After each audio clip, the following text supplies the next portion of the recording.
जिल्हा परिषद व पंचायत समिती निवडणूक 2026च्या पार्श्वभूमीवर राज्य उत्पादन शुल्क विभाग यांनी सोलापूर शहर व जिल्हा परिसरात केलेल्या संयुक्त कारवाईत अवैध बनावट देशी विदेशी मद्य व गोवा राज्य निर्मित विदेशी मद्य हातभट्टी दारू निर्मिती विक्री वाहतुकीवर केलेल्या धडक कारवाईत 52,19,102 रुपयांचा मुद्देमाल जप्त केला। राज्य उत्पादन शुल्क विभागाने सागर धोमकर विभागीय उपायुक्त पुणे विभाग यांच्या निर्देशानुसार भाग्यश्री जाधव अधीक्षक राज्य उत्पादन शुल्क सोलापूर, जयन पाटील प्रभारी उपाधीक्षक राज्य उत्पादन शुल्क सोलापूर यांच्या समवेत 16 जानेवारी 2026 ते 28 जानेवारी 2026 या कालावधीत सोलापूर शहर व जिल्ह्यात केलेल्या अवैध हातभट्टी निर्मिती केंद्रांवर अवैध देशी विदेशी मद्य विक्री, अवैध हातभट्टी निर्मिती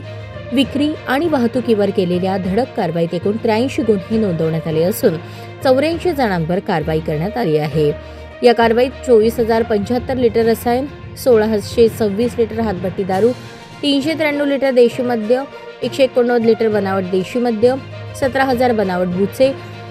80 लिटर बियर, 625 लिटर ताडी तसेच 3 चारचाकी वाहन, 7 दुचाकी वाहनांसह एकूण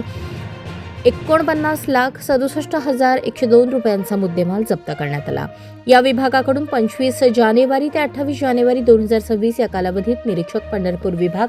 या विभागाने सांगोला तालुक्यातील निजामपूर येथे कारवाई करून 346 लिटर बनावट विदेशी मद्य तसेच बनावट बुचे, बनावट लेबले आदींसह एकूण 5,03,840 रुपयांचा मुद्देमाल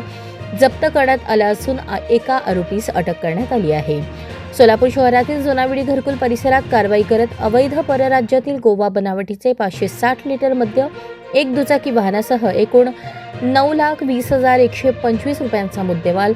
जप्त करण्यात आला असून 3 आरोपींना अटक करण्यात आली आहे।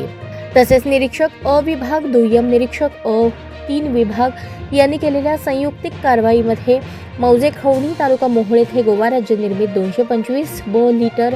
विदेशी मद्य जप्त करून एकूण 2,52,000चा मुद्देमाल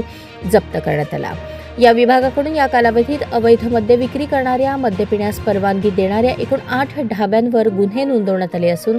24 आरोपींवर कारवाई करण्यात आली आहे। अशा प्रकारची धडक कारवाई पुढेही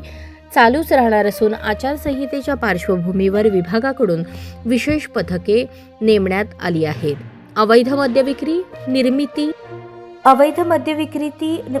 निर्मिती आणि वाहतुकीविरोधात कारवाई यापुढेही चालूच राहणार असून अवैध मद्याबाबत माहिती असल्यास टोल फ्री क्रमांक 1800-233-9999 किंवा व्हॉट्सअप क्रमांक 8422001133 द्वारे कार्यालयास माहिती देण्याचे आवाहन राज्य उत्पादन शुल्क विभागाने केले आहे।